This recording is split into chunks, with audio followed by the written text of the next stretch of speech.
Nah, anak kita yang sudah baligh atau yang sebelum baligh, ya, yang sudah bermimpi basah atau yang belum bermimpi basah, maka mesti juga minta izin ke orang tuanya jika masuk kamar.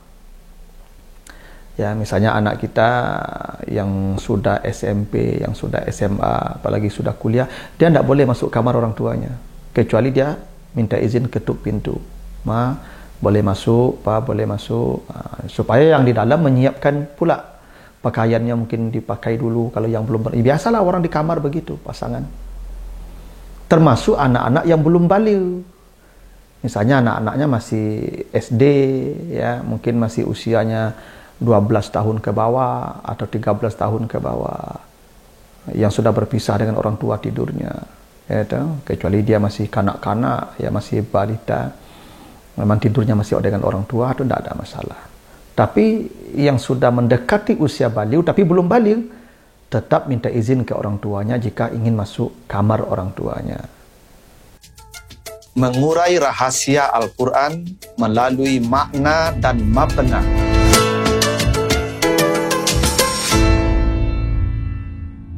Assalamualaikum warahmatullahi wabarakatuh. Alhamdulillahil ahadis samad, lam yalid wa lam yulad wa lam yakul lahu kufuwan ahad.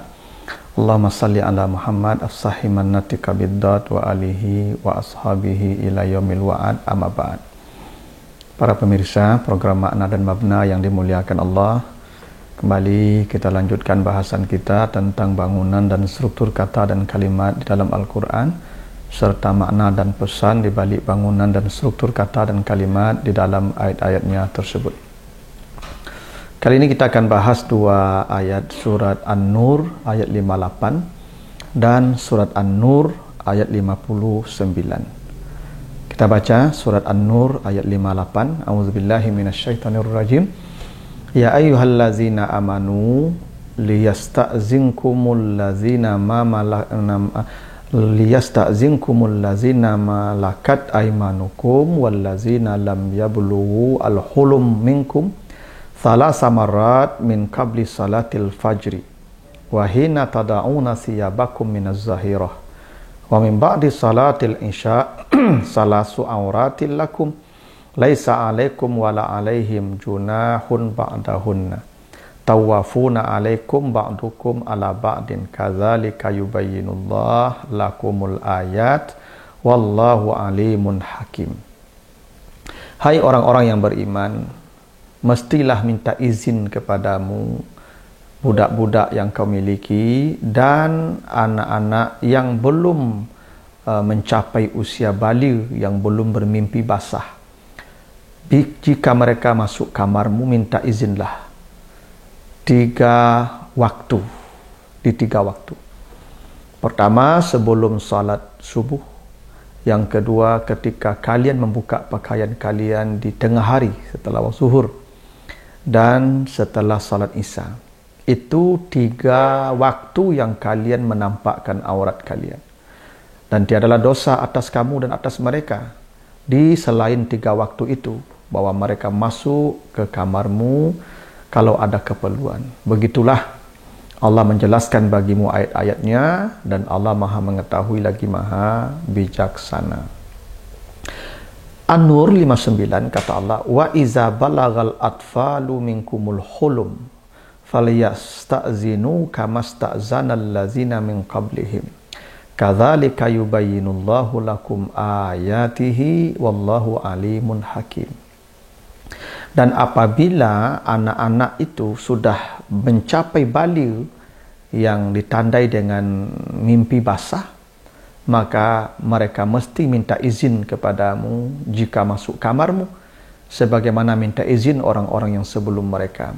Begitulah Allah menjelaskan ayat-ayatnya untukmu, dan Allah maha mengetahui lagi maha bijaksana. Nah, itu artinya surat An-Nur 59. Ayat ini sama ya aturannya, yakni anak-anak, apakah mereka yang sudah baligh ataukah yang belum baligh, maka mesti minta izin kepada orang tuanya jika hendak masuk kamar.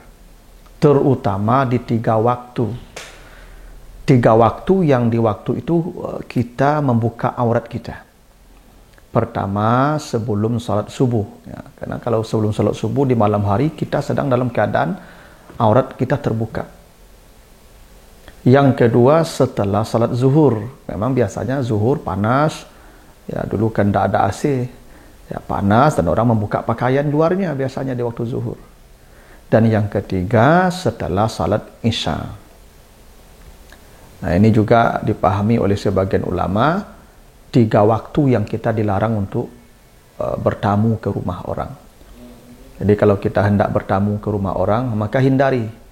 Jangan datang di 3 waktu ini. Sebelum salat subuh, jangan bertamu ke rumah orang. Orang lagi ya tidur, ngantuk, ya kita datang orang sedang tidak berpakaian.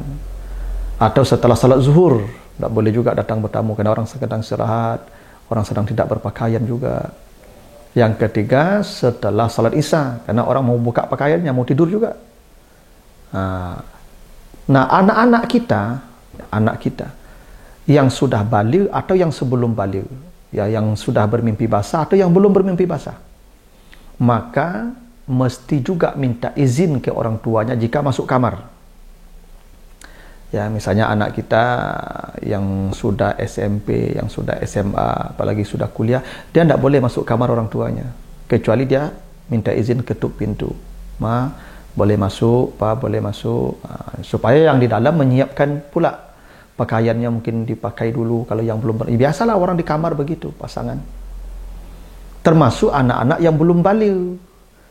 Misalnya anak-anaknya masih SD, ya, mungkin masih usianya 12 tahun ke bawah atau 13 tahun ke bawah, yang sudah berpisah dengan orang tua tidurnya, ya, kecuali dia masih kanak-kanak, ya masih balita, memang tidurnya masih dengan orang tua, itu tidak ada masalah. Tapi yang sudah mendekati usia baligh tapi belum baligh, tetap minta izin ke orang tuanya jika ingin masuk kamar orang tuanya. Terutama di 3 waktu tadi, sebelum subuh, setelah zuhur, dan setelah isya. Nah, tapi hal yang menarik dari kedua ayat ini, coba perhatikan penutup kedua ayat itu. Di ayat 58, kata Allah, kazalika yubayyinullahu lakumul ayat wallahu alimun hakim. Begitulah Allah menjelaskan kepadamu ayat-ayat, dan Allah Maha mengetahui lagi Maha bijaksana. Itu penutup ayat 58. Ayat 59 penutupnya, kazalika yubayyinullah lakum ayatihi wallahu alimun hakim. Sama ya, penutupnya sama. Ayat 58 penutupnya, kazalika yubayyinullahu lakumul ayat. Itu penutupnya. Kazalika yubayyinullahu lakumul ayat.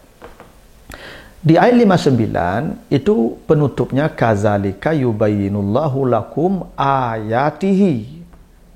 Jadi redaksi penutupnya sama, mirip.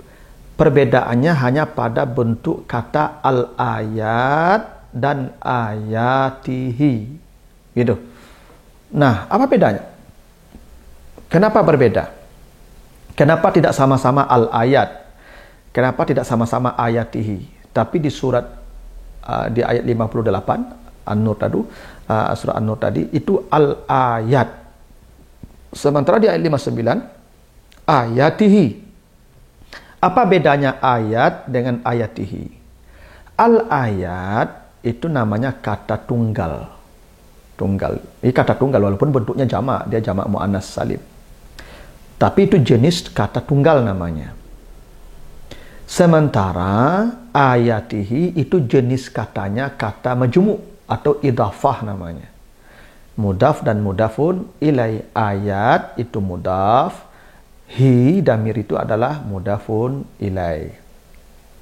Jadi kalau al-ayat dia satu kata.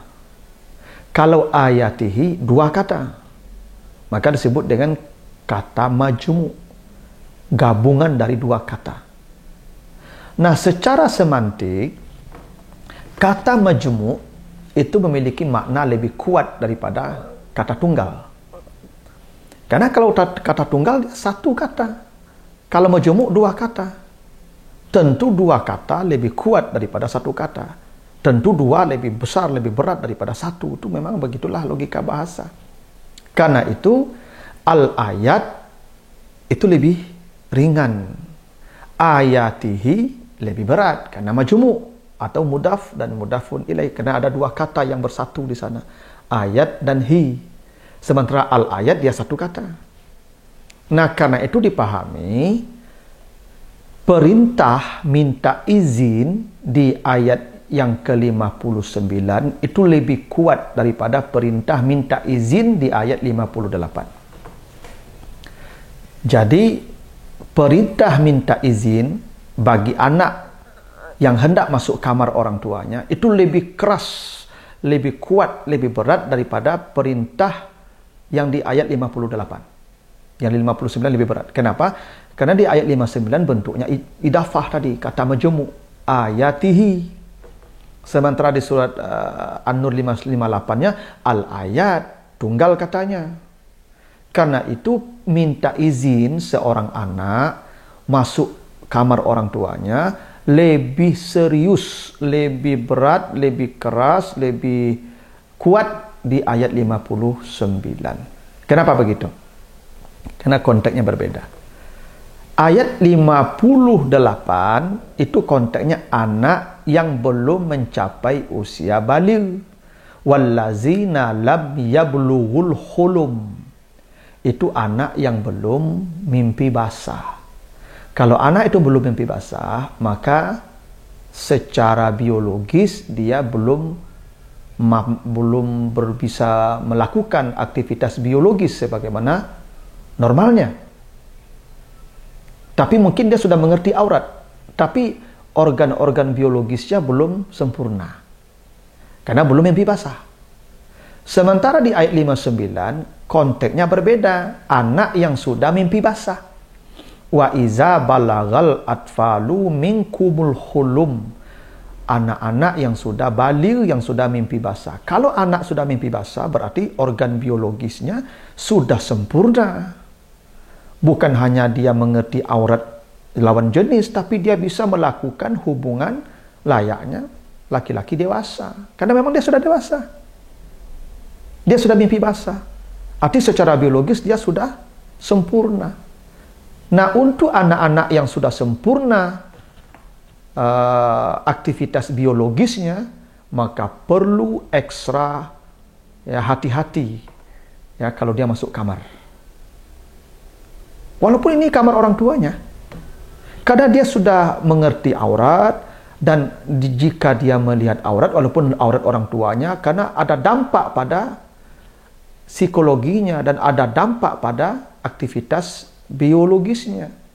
Karena itulah perintah minta izin bagi anak yang sudah baligh yang di ayat 59 lebih kuat. Karena itu katanya majmuk, ayatihi.